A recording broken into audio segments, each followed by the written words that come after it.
about 2 years ago, we got this little valley. It's 15 minutes from our house.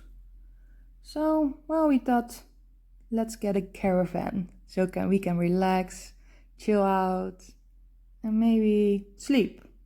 Let's see. We first have to see how the state of the caravan is.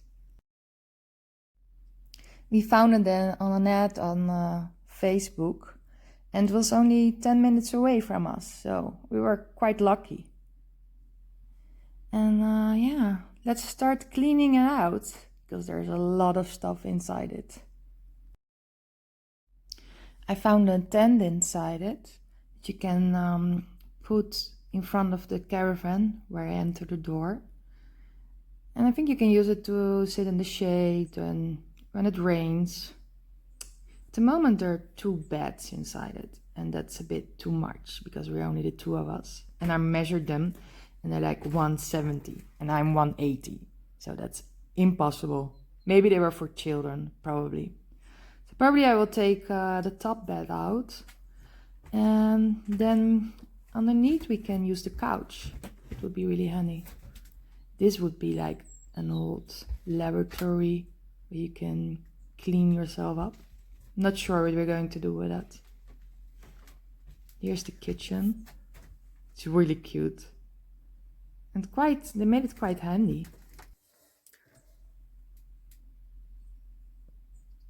On the other side there is even a sink. In the meantime, Carlo is making a shop. He's got all these tools and yeah, I'm laying in the rain. It's not really helpful.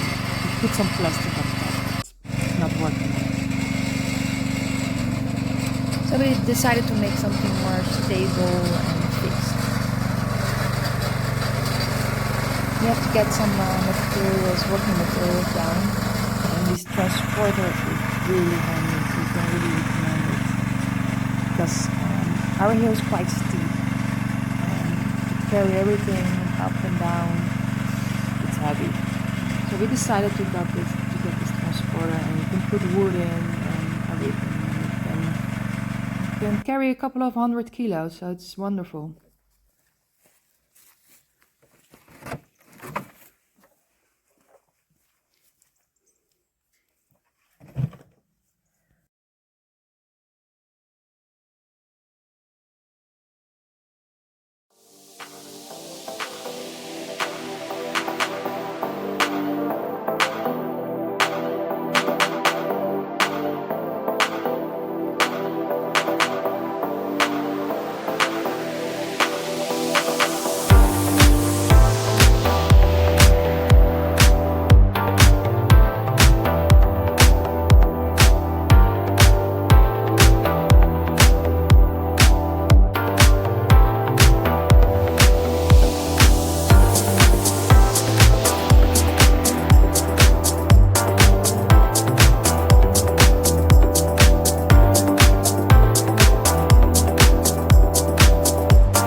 There's a hole here on the back of the caravan.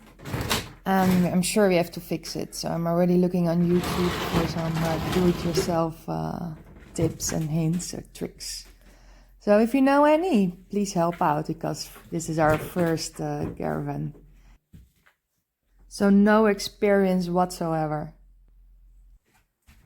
There's so many hidden storage spaces in this caravan. It's really, really cool.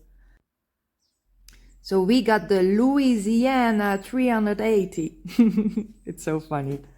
It's an old lady. It's from the 80s. So it has a bit of story. I'm going to start to clean it out because it's a bit dusty and yeah, it needs a clean. I brought a 5-liter demijohn from home because we don't have any running water. So I already mixed it with some soap. So ready to start.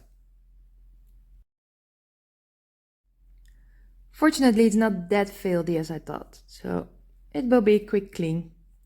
Found some rubbers which I have to repair, so I'm going to order some tape for that. And Carlo is going to help me out to remove the upper bed, so we can chill out and sit on the couch underneath it, because otherwise we're just hitting our heads against it. At the back of the caravan there's another bed, and I measured that one, and that's 2 meters long and 120 width. So that will be quite cozy because we're not small.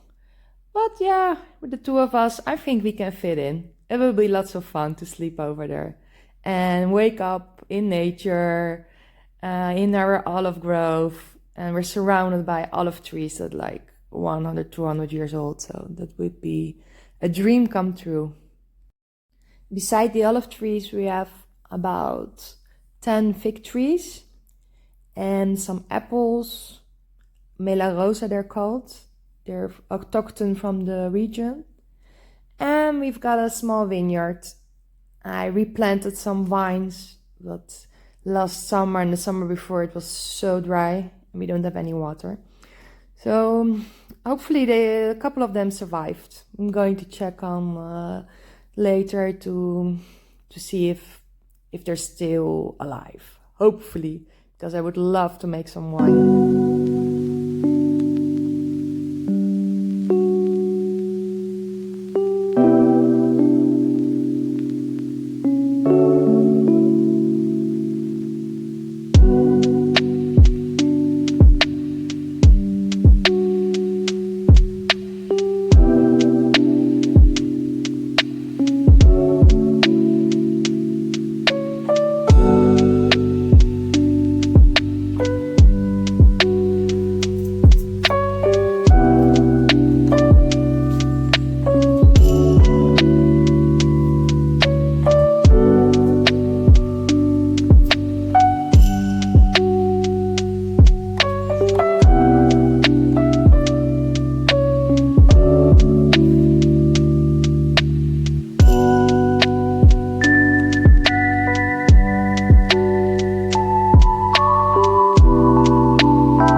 This will be our bed in the future. It's tiny. Well, I think we will fit in. See, I'm already having fun imagining and laying on this bed. It will be lovely, opening the window and seeing the trees. Look at this couch. It's so cozy. And all these colors, I really, really love them. I have to look at home. Oh, and get all my orange stuff to get here to pimp this little caravan. The storage is amazing. And it looks, well, not new, but oh, we can use it still. We don't have to do anything about it. We discovered that the floor is a bit soft on some points. So I think we have to get the floor out and check what's going on to be sure. In the beginning of this year, Carlo made some margots.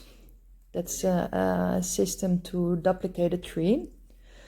So you cut away a piece of the bark and then you wrap a plastic bag around it filled with soil and let it sit for a couple of months.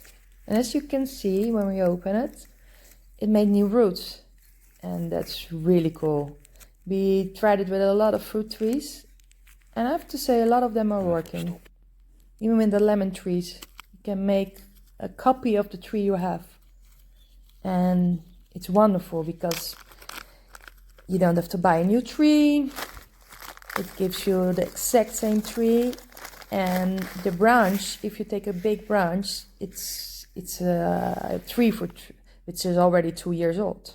So it's really cool. Our soil is a bit hard, I have to say. It depends on the spot. Carlo's lucky because he got a spot again with a bit of stones inside, and that makes life a bit difficult. But we're used to it, and yeah, we will make a hole. We will manage. This is a good sign, an earthworm. That means there's organic material, and we're happy about it.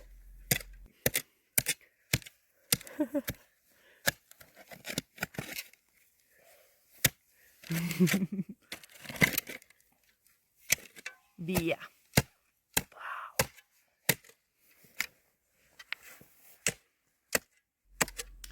We're waiting for the rain because last year it didn't rain that much, only in May. Then it will be much easier to plant trees.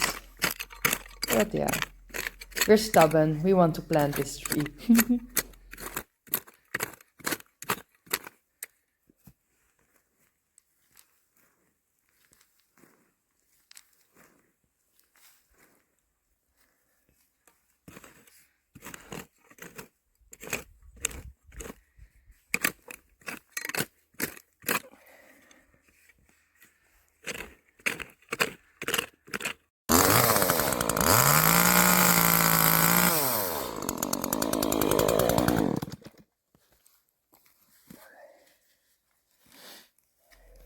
We managed to get 2 duplicates of the fig tree, and yeah, we planted them today. And this fig is wonderful. It's an old variety. It's black, well, purple black, and it's flat. It is so good. At the back you can see the big fig trees. So they have 2 new friends. Carlo's cutting some branches off the willow tree because, as you can see, it's really close to the olive tree, and the olives need sun, otherwise they're not producing. And I want to keep the willow tree because you can make baskets and things out of it. And I want to go to this course, but yeah, everything on time.